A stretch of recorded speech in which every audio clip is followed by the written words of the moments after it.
আজকে যদি আমি আজিয়াল কাউসারের পাওয়ার থাকতো, মুসলমানদের বইয়ের ভিতরে নাস্তিক মুরতাদ সমকামী ইসলাম বিদ্বেষী যারা কথা ঢুকিয়েছে তদন্ত করে শাস্তি দিয়ে তাদেরকে আগে বিচার করতাম, ঠিক না?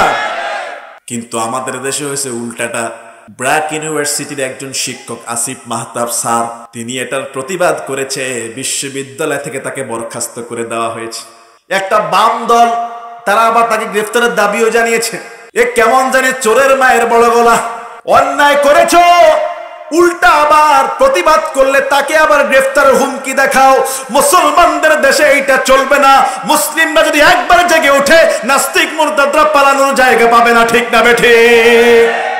লূত আলাইহিস সালাতু ওয়াস সালাম তিনি বলছেন, যদি আমার শক্তি থাকতো অথবা আমি যদি কোনো দুর্গের মধ্যে আশ্রয় নেওয়ার তৌফিক থাকতো তাহলে আমি আশ্রয় নিতাম, তারপর আমার মেহমানদের ইজ্জত রক্ষা করতাম। এবার বাইরের বখাটে যুবকগুলো দরজাটা ভাঙাভাঙি শুরু করে দিয়েছে। আর একটু দেরি হলেই কেমন জানি তারা দরজা ভেঙে ফেলবে, জানালা ভেঙে ফেলবে, লূত নবীর ঘরে ঢুকে পড়বে। লূত নবী হতাশ হয়ে গেলেন, চিন্তায় পড়ে গেলেন। তিনজন মেহমান চুপচাপ বসে আছে। লূত নবীও জানে না এরা আসলে মানুষরূপী মেহমান হলো মেহমান না, এরা হলো আল্লাহর পক্ষ থেকে শক্তিশালী তিনজন ফেরেশতা। আল্লাহু আকবার। ফেরেশতারা এতক্ষণ যাবত তামাশা দেখছে, যেমনটা আল্লাহ তাআলা এখন দেখতেছেন আল্লাহর জমিনে দ্বীনের বিরুদ্ধে কাজ কারা কিভাবে করে। হ্যাঁ মুসলমান ইমানদার, আল্লাহ ছাড় দেয়, ছেড়ে দেয় না। যখন ধরে ওই ফেরাউনের কথা মনে আছে, নীল নদীতে ডুবাই খায় মারছে আল্লাহ তাআলা।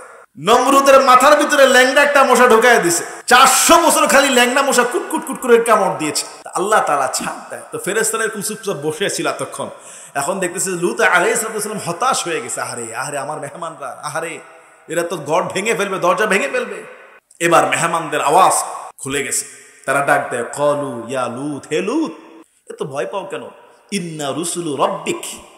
দেখতে আমাদেরকে সুন্দর বিদেশি পুরুষ মেহমান মনে হতে পারে, কিন্তু শুনে রাখো তুমি হয়তো জানো না আমরা রবের পক্ষ থেকে 3 জনেই ফেরেশতা। সুবহানাল্লাহ।